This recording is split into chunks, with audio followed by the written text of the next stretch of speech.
Good day, I'm Stephen McHugh and this is your JIS News for Friday, January 27. To ensure that Jamaica continues on its growth path, Prime Minister Andrew Holness says government is speeding up public sector transformation. He argues that red tape has been hindering the island's progress in attracting investments in key areas such as business process outsourcing and shipping logistics. The Prime Minister cites a recent meeting with Israeli shipping company Zim, which wants to expand its 45-year-old logistics relationship, but is finding customs and tax regulations prohibitive.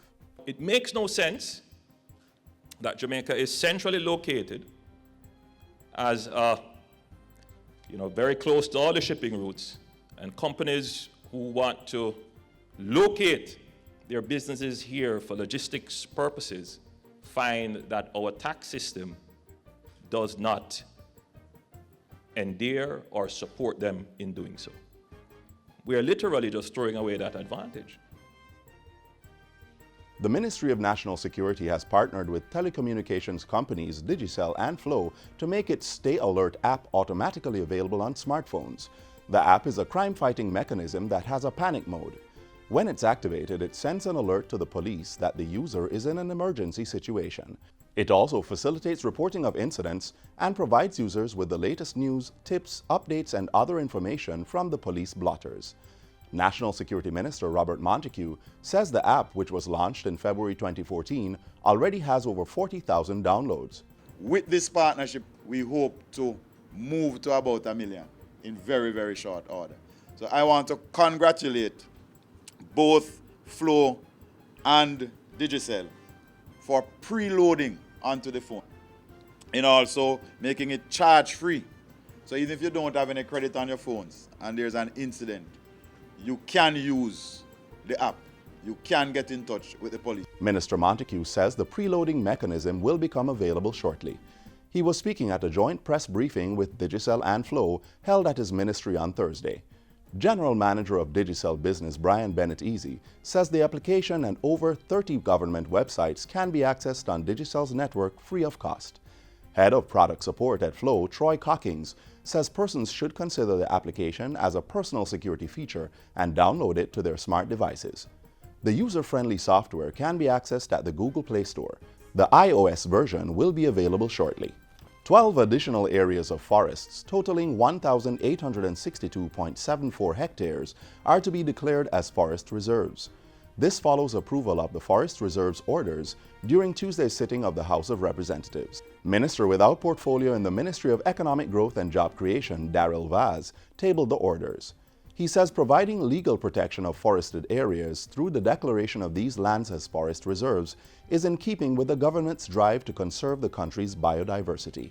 Protecting these areas will help to reduce pressures on our forests, biological diversity, promote sustainable use and support livelihoods. 6 of the forest reserves are to be located in Hanover. They are the Hazelimp Forest Reserve, Cocoon Castle Forest Reserve, Newfound River Forest Reserve, Burnt Ground Forest Reserve, and the Trial Forest Reserve, which is the only private property to be declared.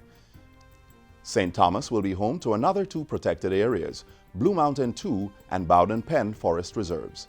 The others are the Horse Guard Forest Reserve in St. James, Bogue 2 Forest Reserve in St. Anne, Amity Mountain Forest Reserve in Westmoreland, and the Oxford Forest Reserve in Manchester. Jamaica's forests are habitats for many endemic plant and animal species. Forests also provide water and air purification, soil protection, nutrient cycling and recreation, and play a role in climate change mitigation and adaptation.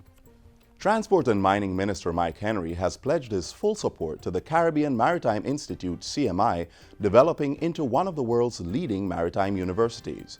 I will be partnering with the Institute in ensuring that this designation is more than a superficial one. So the requisite resources will be found to transform it into the jewel in the region and indeed the world. Minister Henry has lauded Parliament's approval for the CMI to be granted university status. He says the time has come for the institution to offer the highest level of maritime education that will enable the nation's young people to make a more meaningful contribution to economic development. CMI's principal, Dr. Fritz Pinnock, has also praised Tuesday's bipartisan support in Parliament for the Caribbean Maritime University Bill. It signals a transformation, and it's more than just the institution. is for the Jamaican education and training landscape. It's going to be a major change. And finally, Prime Minister Andrew Holness has expressed deep sadness at the passing of sporting great and broadcaster Lloyd Lindbergh Lindy de la Pena. Mr. de la Pena, who was 89 years old, died peacefully at his home Thursday morning. Prime Minister Holness says Mr. de la Pena will be best remembered for his sterling contribution in the fields of sports and broadcasting. Lindy de la Pena broke barriers by becoming the first Jamaican to play professional football in England in 1948. Following his illustrious sporting career, he later headed the sport department at the now-defunct Jamaica Broadcasting Corporation, JBC. Calling him one of the greats, Prime Minister Holness reflects that his talent also extended to track and field, cricket and golf. In 1987, Mr. de la Pena was bestowed a national honor, the Order of Distinction in the rank of officer, for services to broadcasting. Lindy de la Pena is survived by his 2 daughters. And that's it for JIS News Today. I'm Stephen McHugh. Thanks for watching.